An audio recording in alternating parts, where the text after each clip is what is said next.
Hi, my name is James Allen Chant. All right, today is November 2nd, 2018. We are interviewing at Helias Catholic High School in Jefferson City, Missouri. His birth date is March 5th, 1950, and he lives at 110 South Polk. Everyone in the interview is Lainey Lamb, Jaden Ralston, veteran James Day Chant. His branch of service is U.S. Army Engineers. Sergeant Engineer. And he served in Germany, Vietnam, and Korea. Okay, so first question. Were you drafted or did you enlist? I enlisted. You enlisted. That was at 17, 1967. Where were you living at the time? Mansfield, Ohio, where I was born and raised. Ohio. Why did you join?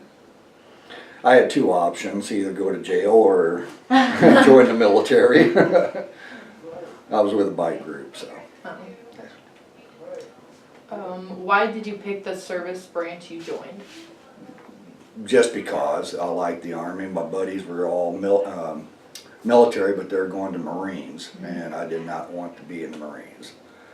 They're too strict. Were you scared going into the Army? No. No. No. Do you recall your first days in the service and what did it feel like? First ones, you mean in basic training or? Just anything. Well, basic training was rough. Yeah. I mean, they were teaching you how to kill people, basically. Yeah. So, yeah, I got kind of iffy. What all did you have to do through basic training? Well, hand-to-hand combat and bayonet training, which they don't do nowadays at all. They just cut out a lot of things that we were taught how to do. So they're basically looking for people with these skills now, Right. you know, with computers and all that. So, Yeah. you know, most of ours was weapons, how to do things, hurt people. You know, that was. Since you were an engineer, did you have to learn how to like build all the guns and everything? No, it wasn't. Engineers is typically building homes, restoring homes, building bridges, you know, just construction type Gotcha. things. And that's pretty much Yeah. like all you worked on? But yeah, that's all we worked on, either driving heavy equipment, light equipment, or doing construction, the building part. So You know. were like since you said like you were in Korea and Vietnam, is that mostly where you built those homes? Well, most of the homes then was Fort Chassey, Arkansas. When the Vietnamese were running away from Vietnam in the 70s, we were assigned from Fort Leonard Wood, 5th Engineers, to go down to Fort Chaffee and reconstruct everything. All the lagoons, everything. Because that's where they were That's going. where they were going to be housed. Gotcha. And, you know, but mostly Korea was, I was teaching water treatment in Korea. And then Germany was light equipment, but I was doing property book. So I was taking care of most of Germany's property in the military. How long were you at each place? Korea, I was there for about 8 months, and then Germany, I was there for 5 years, and then Vietnam, I was there for 69 through 71. Did you like any of the places? I loved all of them. All of them, yeah. You know, I'd rather go back to Vietnam and fight again if I had to. Yeah. So, like your boot camp and training experiences, can you tell us some about that? Well, boot camp was in Fort Jackson, South Carolina, in what they call Tank Hill, and that's probably the worst area that you ever get assigned to because they make you low crawl from the bottom up, you know, to your unit. Yeah. You know, if you mess up, and it was 6 weeks, or 8 weeks, I forget which, but it's 6 or 8 weeks normally, and it was, like I say, in basic they teach you the common sense stuff of booby traps, hand-to-hand, running, physical fitness, just basically how to survive and take care of yourself. Then after you graduate that, you go to advanced individual training, which is another 8 weeks, and then you learn your specific skill, such as light equipment, heavy equipment, construction, you know, carpentry, whatever. Okay. Do you remember any of your instructors? No, No. no. Ever since Vietnam, I've had I had an accident in Vietnam, and my memory is shot, as far as people go. Did you ever get to see your family and stuff in like boot camp training or any of that, or like After boot camp, all of it was yeah, over? Yeah, it was a no visitors strict policy. Was that hard for you? No. No. No, I didn't want to see anybody. All I wanted to do was military and move to another country or, Really? See the world. Yeah. So how did you like get through boot camp training and stuff if it was like hard? Or was it hard? It was just a teamwork type thing. You had a lot of people backing you up or helping you and stuff. Right. So yeah, just teamwork is all that counted. So which wars did you serve in, did you say? Vietnam. Vietnam. Okay. And where exactly did you go? Well, I was stationed out of Ben Wa in Long Binh, which is the plantation unit area. And I was first in the 31st Engineers, which was combat engineers, and there were construction engineers, dump trucks, light equipment, bridges, which they call Bailey bridges. Yeah, and they're sectional bridges that you have to put across the streams, things like that. And that was around Pleiku. And then I transferred from there to the 984th Land Clearing Rome Plows, which I have pictures of. And we went throughout Vietnam, mostly Central Highland areas and the Cambodian corner called Fish Hook, and looked for Charlie, the Vietnamese, Viet Cong. When you say you built bridges, like bridges that the war like tore down or something like that? Or blew them up. Yeah. Yeah, if we found a stronghold that they were using a bridge trying to get more supplies to, we'd blow that bridge. But for our units and stuff that were trying to cross the river, we'd rebuild it. So they could You come know, back yeah. over. And then would they, like, if they started to come back over, would you just have to blow up the one you just rebuilt? If we had to, if we were in desperate need to hurry up and get out, we'd probably blow it behind us, but yeah, it's, you yeah. build it, you blow it, you build it, Yeah. Do you remember arriving to like these wars and boot camp and stuff and what it was like? Well, in boot camp, they talked about Vietnam, and they told us what to expect, the type of booby traps, type of snakes, type of bugs, and they're not small either. I mean, you're talking centipedes this long, and they do sting. Oh my goodness. They have tentacles on the back, and they'll back up, which happened to me too. While I was asleep, they just backed up on you if you moved, just like a scorpion, and the scorpions are not very small either. Yeah. And Were you like hospitalized for this no, thing? no, they just have make to you keep going. sick, and it's your skin on the centipedes or millipedes, your skin will shrivel up like a ball, and it just looks yucky, Oh. and then maybe 24 hours later you're back to normal. But, And wait, did you have to keep like working Yeah. while you had this thing? yeah, it was nothing really. I mean, it was just another day in Vietnam. The only things you had to watch out was the snakes, because they have bamboo vipers. They got two-steppers, which is if they bite you, you take 2 steps and you're gone. That's just, they're green and Yeah. they're hard to see in the foliage. Right. But with dozers, you're kind of, Yeah. not having to worry about stuff like that. Right.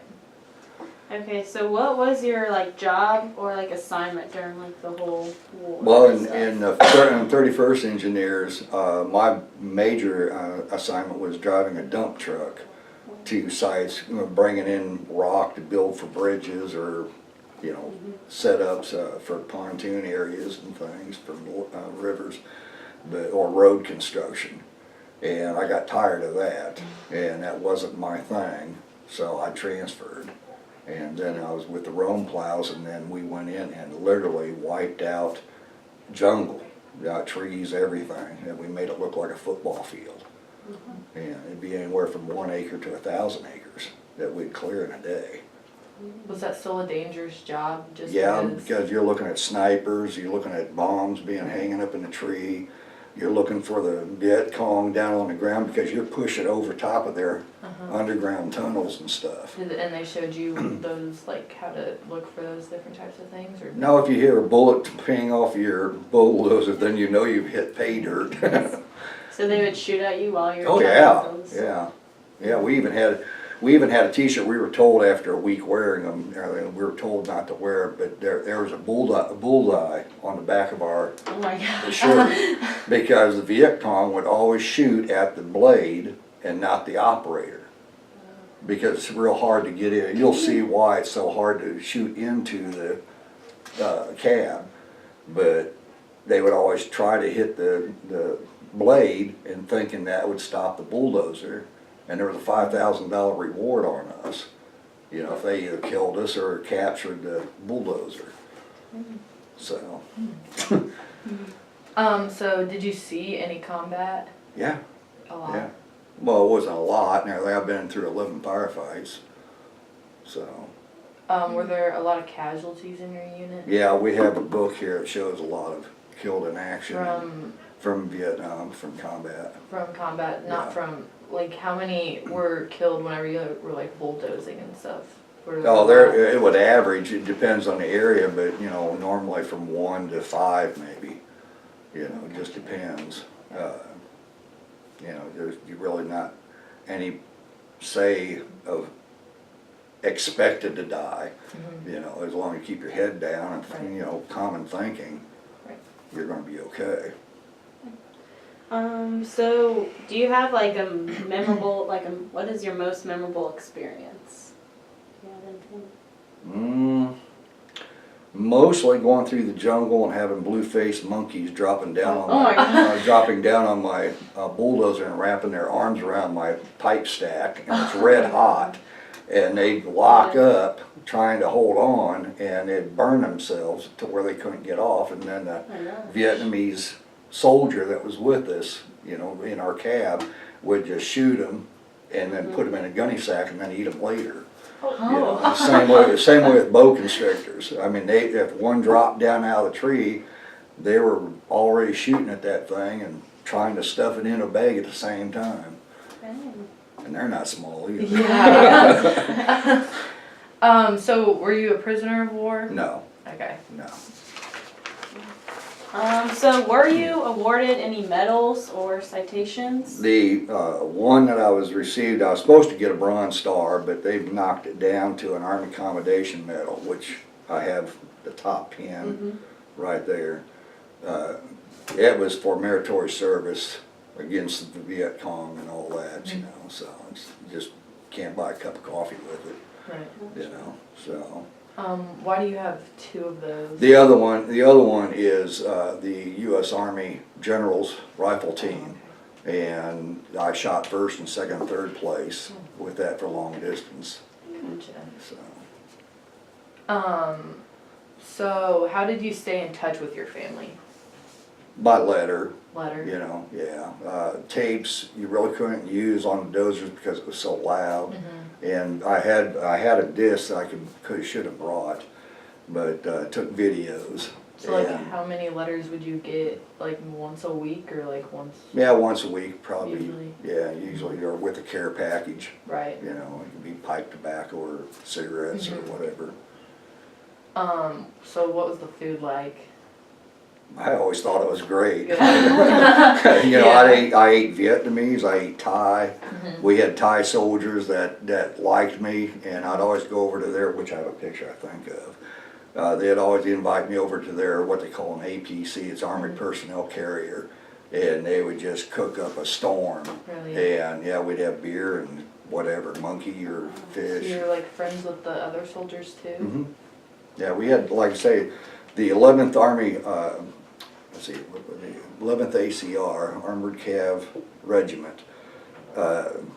They had Thai and South Vietnamese soldiers with them assigned, and they would be our security around us. But when we went into the jungle, we always went in front of everybody. And then the infantry would come up last, you know, looking for the holes, you know, for the tunnels. Right. So we would find everything, back off, the armored cab would come up, be security, but then the infantry would be called in later to do the search and destroy type stuff. Did you have plenty of supplies, or did you like ever run out or anything? I had a lot of supplies. Yeah. Yeah, we were hoarders. What did those like consist of? They could be care packages, food, you know, sea rations, LRP rations, which is long range reconnaissance patrol meals, and they're excellent, even with cold water. Cigarettes, we had cartons or cases of cigarettes and beer and everything flown into us, so Did we were you- never Where'd you keep those things? up in our cab. Cab. You know, and you know, made like a seat for the Vietnamese soldier that used to ride with us. and Why everything, did you so. have a Vietnamese soldier? Because they were learning, we were teaching them how to operate our equipment. And so when it comes to switching over and us going home, you know, they could take over everything. And we, Wouldn't you be scared that they would turn on you guys? oh yeah, Really? yeah. Did you ever have to deal with that? Well, no, I've never had one turn on me, but I always suspect them, so that's why I learned how to carry my 45 up here. Just in case. You know, just in case, and my knife was always right here to where I could just, you know, let go and reach and do what I had to do. So they were technically prisoners of war? No, they were Vietnamese soldiers. That just, No, South Vietnamese soldiers. Oh. Yeah, not Okay. Viet Cong. okay. Okay. No, there's no way I would. Yeah. Yeah. Come on up and sit Right. down. I'll teach you everything. So did you ever feel like pressure or stress during the war? Anything? Yeah, we always had the stairs. You know, a lot of people say is, you know, 1,000-yard stare for some snipers, movement, shadows, and we shot at a lot of shadows. You know, it could have been a bear out there, and that thing would be gone by the time we started opening up on them and stuff. Was there something special you would do for good luck or anything? No, the Thais gave me 7 different Buddhas. You know, friendship and, you know, all that kind of stuff, and somebody stole those, but I never had any kind of luck pieces. Wait, Never someone, believed in it. someone from like your unit stole those from you? No, when I was a drill sergeant in Fort Leonard, Oh. one of the trainees stole them when they left. Oh. Broke into my room and stole those because they were actually lined with silver. Oh. And then the watch that I got from Vietnam from my unit for being a good boy, it had a lot of stuff on it, and that was stolen too. So. So how did people entertain themselves, or how did you and your unit entertain yourselves? There was a lot of talented guys in our unit. I mean, there was a lot of singing, there was a lot of drinking. There was the dopers. You know, they always went down in their little underground hooch Right. and smoked away, and you could just see the smoke rising. Yeah. Did you have a lot of free time? Like, Only when we were out of the jungle. I mean, we'd have 30 days down, you know, but then we'd go back out for anywhere from 45 to 90 days. You know, mostly 45 days, and then we'd come back for a couple weeks and go back out.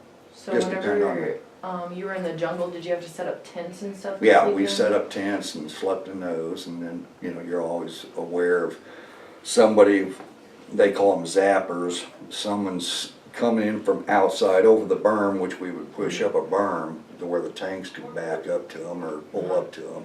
And these zappers would come in and throw charges of TNT or claymores or whatever underneath their tanks and blow them up, you know, so. So whenever you weren't in the jungle and you were back with like the main unit and everything, what was there like a building where you stayed? Yeah, in? we had what they called hooches. And, you know, there'd be like possibly 18, I forget how many there used to be in there, but there'd be 18 people living in there. And then we'd have a hooch girl, which would come in and clean up everything. And then there's another girl that would come in and shine all the boots. And we'd pay so much a month, Right. you know, and that was her income, or their income. Yeah. But they'd do laundry if you asked them, you know, and that'd be like maybe $5 a month, somewhere in there. What happens if you were to get like sick? You just still, They got medical teams. They You do. know, yeah, you can go just like to the doctor. Uh-huh. You know, they call it sick call. You know, get up early in the morning and say, hey, I'm sick, you know. And at first, your unit medic would look at you, and then if he was concerned about it, he would send you down the road, basically, and go to the hospital and see the real doctors down there. Gotcha. Did you ever keep like a personal diary or anything, or like notes? No, I really didn't want to keep anything from Vietnam, except for what the unit gave me, and, you know, I just really wasn't that thrilled. Yeah. You know, I didn't want any more memories that I got. Do you recall any particular humorous or unusual events that happened whenever you were there? Well, besides taking showers off the bulldozer in the monsoon season, it'd be sunny, pouring down rain, and you'd just basically see a lot of guys out there stripping down, taking showers. That was one of the funniest things I've ever seen. But the biggest one was watching a bunch of South Vietnamese soldiers chasing a cat. That was their delicacy. Chasing a cat, shooting at it, and trying to catch it going into the jungle, you know, and everybody's hollering for him to come back, Right. you know, but that was pretty hilarious watching and miss. The cat got away, Yeah. you know, but that is one of their delicacies. So since you got to stay in the tents and stuff, you didn't get to shower at all those days except for Right. those. Monsoon seasons. Really? Yeah, So you could go up to like 90 days without showering. yeah, yeah. It just depends on who brought the water, Right. you know, but they really didn't want you out there taking a shower because then you're off guard, and, you know, Charlie could climb a tree and zero in on you and Right. shoot you. So what did you do in the days and weeks after? Did you like go to work or anything, back to school, like after your service? Oh, no, well, let's see what all I did. It's hard to say for a lot of Vietnam veterans. We didn't hold jobs very long because of our stress that we've come back with and the way we were treated coming back, you know, through the airports and stuff. But I went into water drilling, and then I went into water treatment for the city that I lived at, and became the city superintendent, and then for 30 years I did water treatment and teaching water treatment and wastewater treatment. And then I went into corrections where I could actually holler at somebody, you know, and I retired from corrections for the state. I was ACCC. When you say that you didn't hold jobs and stuff because of how people treated you through like the airports and stuff, how'd they treat you, like badly? Oh yeah, we were baby killers and, you know, all kinds of names, and that's to include my sisters. You know, they, you know, when I got back home, you know, coming out of Oakland, I was spit on, got into 3 fights. The Marines that were coming out of the airport too, they just said, the heck with this, set their bags down and went in and helped me. You know, and I mean, they were kicking butt. Right. And they didn't care about the hippies and everything else, you know. We were all coming back as brothers. Right. And so we had each other's back. So was that hard to deal with like your sisters and stuff? Like did that? Yeah, I told my sister when I got home, I said, whatever you do, kick the door, kick the bed, but don't touch me. Right. Yeah. You know, and she grabbed me when I was asleep and cold cocked her. And because I just wasn't prepared for it. Why was she so upset with you? Because I hit her. Or like why would she like hit you though? Like when you No, I hit her. You know, and she just grabbed me to wake me up. And I told her, kick the door, you know, in other words, make noise, but kick the bed, but don't touch me. Gotcha. And she grabbed my ankle to shake me, and that's why I lifted up and hit her. And they told me to get out. So I left. I never went back to Ohio for 38 years. With the baby killers thing, was that just because of like? That was generalizing all soldiers Right. coming back from Vietnam, especially the infantry and stuff. So if you wore the uniform as you're coming out of the airplane and off onto the airport doors, you are a Seen dead as one killer. of them. Yeah. Gotcha. So a lot of guys switched out clothes. You know, they got into their civilian clothes, but they were still carrying their duffel bags, but people kind of left them alone. Yeah. You know. Do you recall the day your service ended? Which time? All the times. Well, I got out in December 12th, 1976. And then 11 years later went back in because during that time I got married, and my son, which was the second born, was born with an astrocyte, this is going to get long, an astrocytoma of the thalamus region, which if you take the person's brain and look at it any direction, will center of that brain, pushing on the right optic nerve, and there was this huge plum-like tumor. And the best place to get medical treatment would be the military. So after he was born, a total of 11 years from the day I got out to when I went back in, I got treatment for him through the military. And he has a book written about him in the Naval Hospital in Virginia.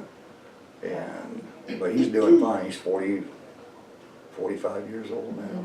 Was that hard for your wife when you went back in, or? No, No. no. She It was, knew why you were doing it. yeah, she right? knew why I was. She was in agreement and everything. Well, she passed away in '05, and after 33 and a half years, and then I got remarried and been married to Christy for 13 years now. So,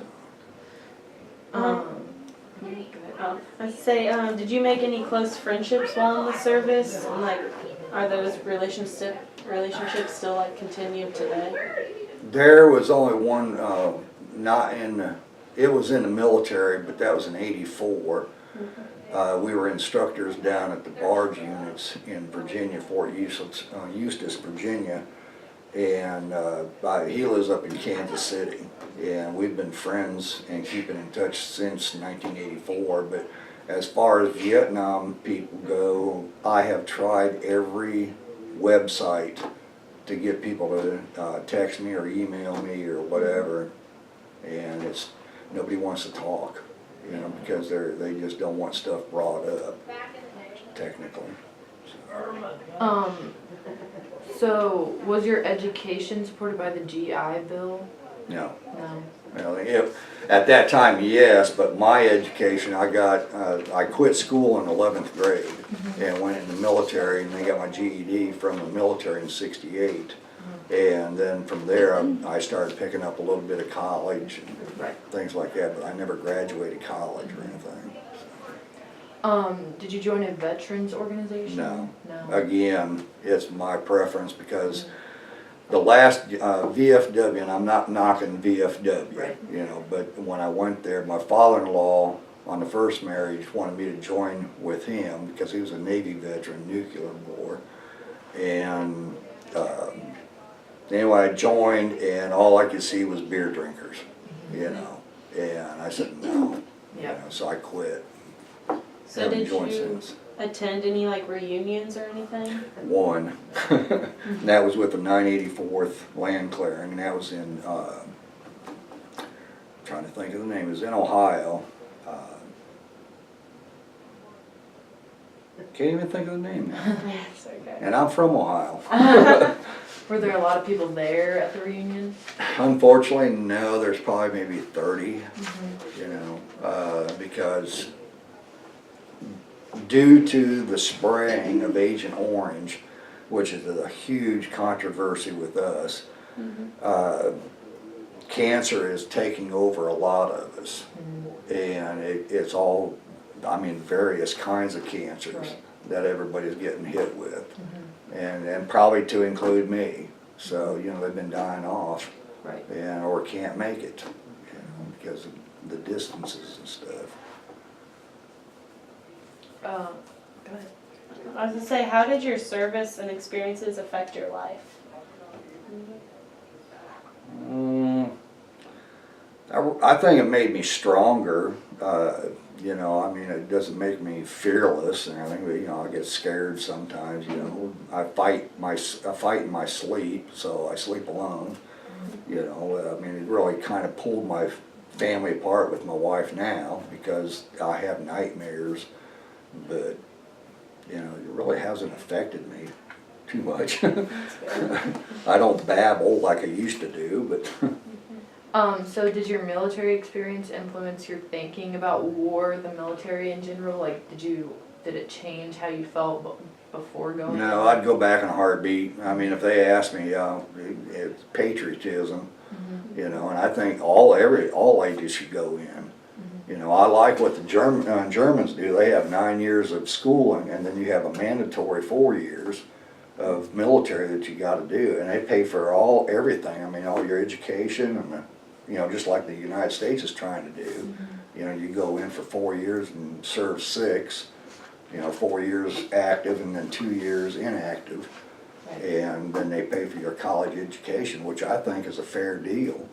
But at least you're serving the United States. You know, you're not serving one people. You know, you're doing a nation thing. So what, like, I don't know how to word this. What did you go on to do as a career after the war? Like, did you do anything between the 2 times you went into the military service, or? Well, there's 3 times actually when I joined, but mostly it was dealing with. I went with the National Guard. I did artillery, and you know, I was just sitting behind a desk with a computer, and I could tell where they need to shoot, you know, just send them the coordinates and stuff. That was nothing, so. But it was a learning experience with computers. The other time was generally bookkeeping. And, you know, I served another 3 years over in Germany, and that's what I did, was property book. And it got away from all the combat stuff. Right. You know, but. So is there anything else that you want to add that we haven't covered, or anything special? Not really, unless you guys can think of anything. I think we could pull out some pictures to show, Okay, and well. then. So we have. These are old books, so Yeah. let's see. And we just explain some of these. Yeah, these are just Germany. That's a Zugspitze.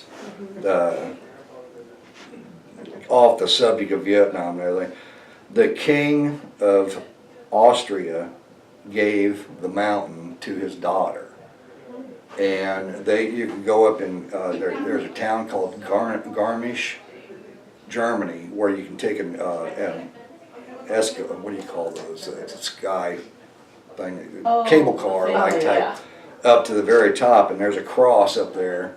But when you stand up there, she can see her home. And that was supposed to be a big love story type thing, you know, but there's more pictures. There's the cross right there. Oh, that's cool. That's cool. But then we get into the Rome plows. This is what one of them looks from the. Is that like what you drove? Yeah, operate. We don't drive them really. Yeah. This is.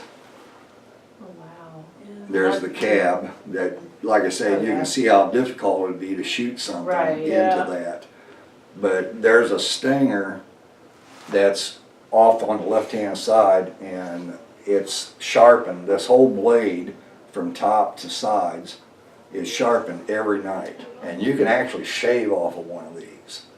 And they put arc welding all the way around, and they sharpen them, and they do the same thing again until they're razor sharp. And those stingers hit the centers of the trees, and these are 40, 50-foot trees, and they just split them. And then a bigger dozer than these are called D7s that you're looking at, but there's a D9 that's twice the size of this, comes up and pushes everything up into a berm, and then they'll light it up on fire. Did you ever have to worry about the trees falling on you?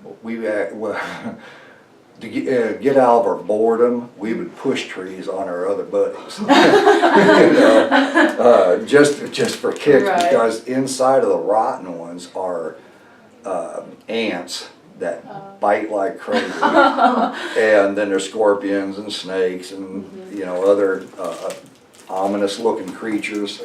But yeah, then you'll see smoke grenades going off inside the cabs because the sulfur will get rid of the ants, you know, and it would just keep trucking down through the jungle and stuff. And this is some of the helicopters that picked up our equipment and would deliver us if we had to go higher up on a mountain and couldn't get up there by truck. They would lift us up and put us up there. This is in Germany. We were playing cards. And that's one of the German amusement centers. This is an old unit flag for the ties. I don't know if you can see it, but it's over 50 years old, and I think it's silk. But one of the Thai soldiers, when they gave me my little Buddhas, you know, they gave me this, and they told me to visit Thailand anytime I wanted to, but never did. You know, and couldn't do it. And this is the Korean flag. That's cool. That. Like I say, I really don't have a lot of memories anymore because some of my pictures were confiscated because they were kind of gory. That's out of whack picture there. This is the license plates that they have for our unit. Those are cool. And they're combat Rome plows.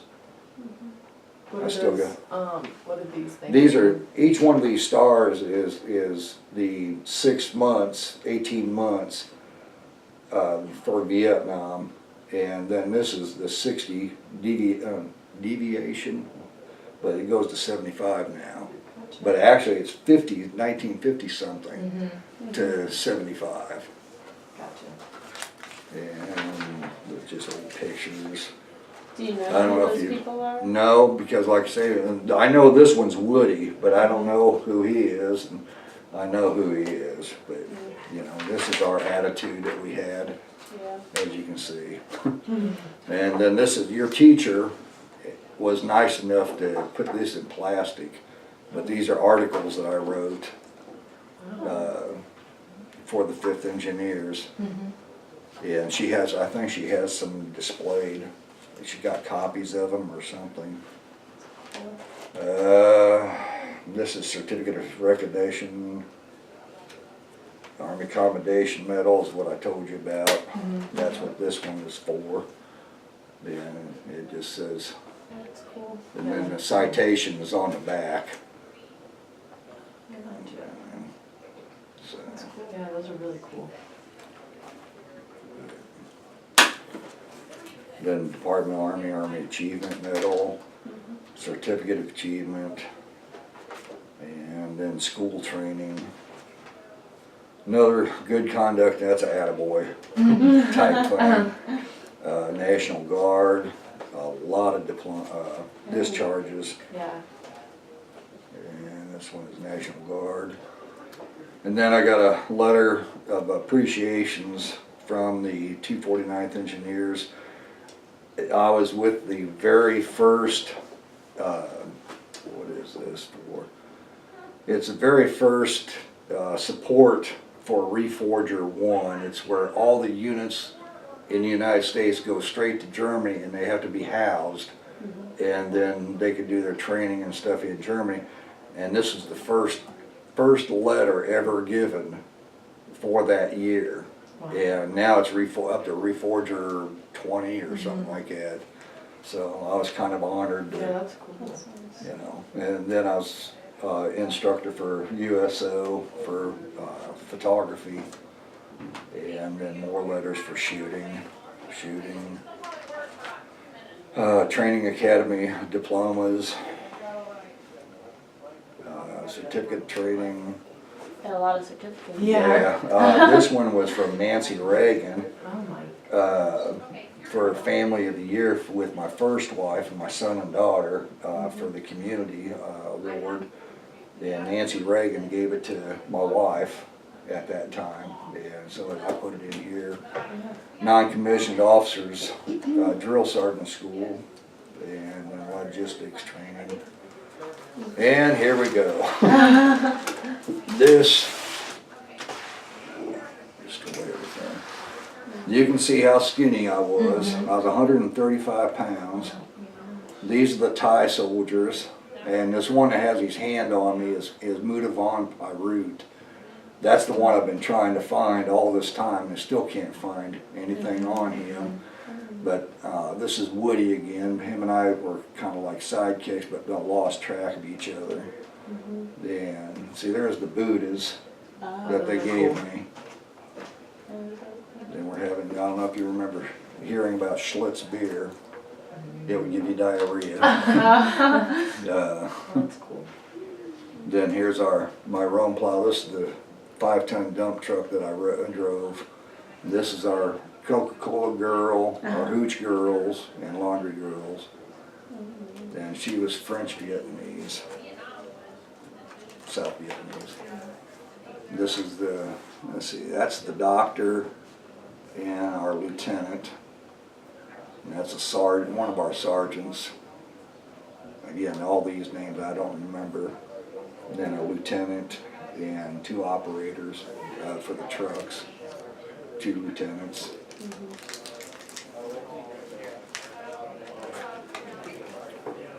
And this, you can see the housing units that we had, the hooches.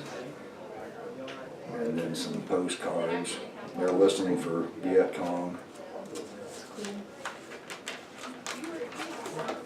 And more postcards there. I don't know what that piece of paper's in there for. This is Mule Skinner's award from a colonel for doing all the photography for the tanks and his soldiers.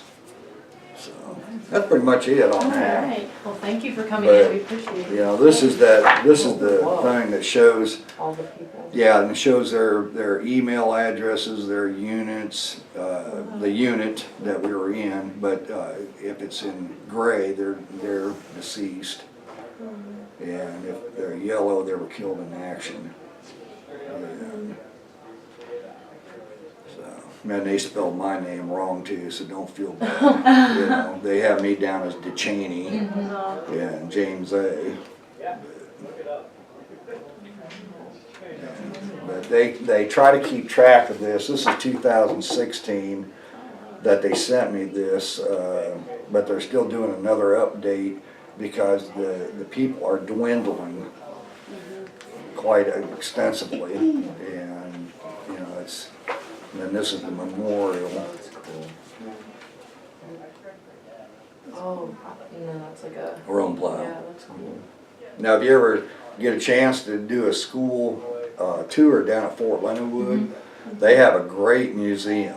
Really? And oh yeah, it's all the way from, you know, like the Civil War all the way through to, you know, nowadays Iraq, Iran, and all, you know, whatever. But they have a great display down there if you ever go down to see anything. And, Cool. that's it. Yeah. Alright. Thank you. We appreciate thank your you for service coming and in. thank you for coming in. Well, you know, like I say, you guys needed it. Yeah. So I was trying to be available.